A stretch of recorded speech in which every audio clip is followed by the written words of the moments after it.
All right, so Chris Snee is nice enough to join us on what I'm sure is not a real easy day for his family. Chris is married to Tom's daughter, and he's Tom's son-in-law, and played for the Giant coach as well, and he's nice enough to join us on the show. Chris, Happy New Year to you. How you doing today? Happy New Year, guys. You hit on it. It's a tough day. Is this something you expected? I mean, is it something that Tom spoke about with the family, or did this take you by surprise? He didn't speak about it, no. But we were all at the game yesterday, and something felt different, as if there was a change that was going to be. So, but no, it was never brought up, or even after the game, he didn't mention it. But something felt special about that day yesterday, and having everyone there together and in support of him. It's been really since he left the Giants and went to Boston College. Even that 94, he was already the Jacksonville head coach in waiting for the season to get started. So it's been decades. The last time he hasn't had head coach next to his name. How do you think he's going to handle, if he does not get a job next year or decide to go for a job, of Tom Coughlin not being a head coach? Well, actually, he in 2003, before he took that season, he was not a head coach. Okay. So but you're right. It's been quite some time, but it's going to be difficult because he loved being coach of the Giants. He loved this organization, and I hate speaking for him, but I just know how much he enjoyed being the head coach of the New York Football Giants and getting to work for the Mara family and Tisch family and one of the flagship franchises. So he really loved this job, and he poured his heart and soul into it, and even down to the last minutes of the last game that he coached.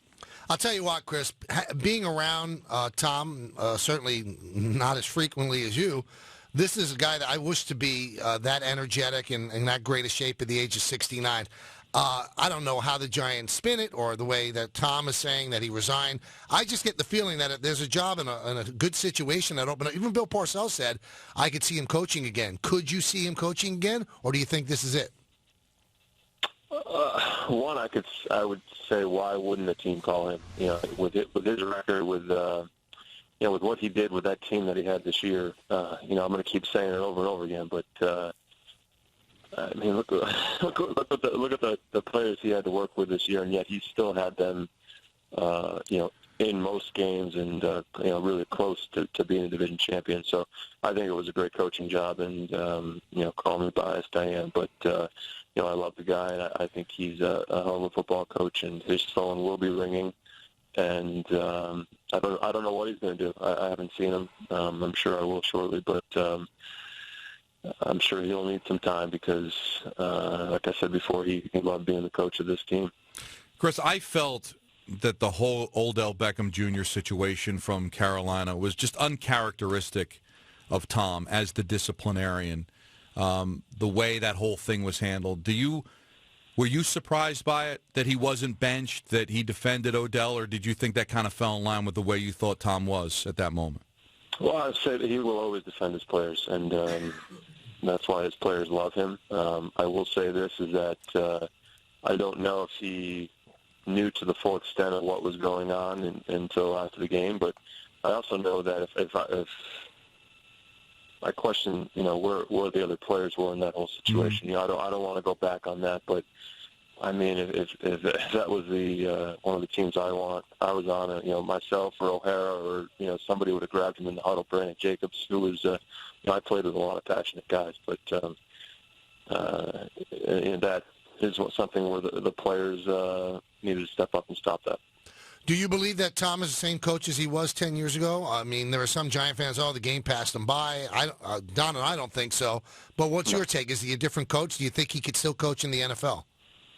I know it can, and I just alluded to it. I think that, Don, you're a Giant fan. I mean, it's did you know half the guys that were out there? I know. And defensively, at some point, you have to give the guy some talent on that side of the ball. I think offensive line-wise, that's been neglected for years. I think they've hit on Pugh and they've hit on Richburg. Flowers is to be determined, but some of the other pieces that were put in there, I questioned why at the time, and I was there at the time as to why some of those guys were re-signed or brought in. So the game hasn't passed him by, and I laugh at those fans who say that, but he's a heck of a football coach, and if he wants to coach again, he'll have many opportunities.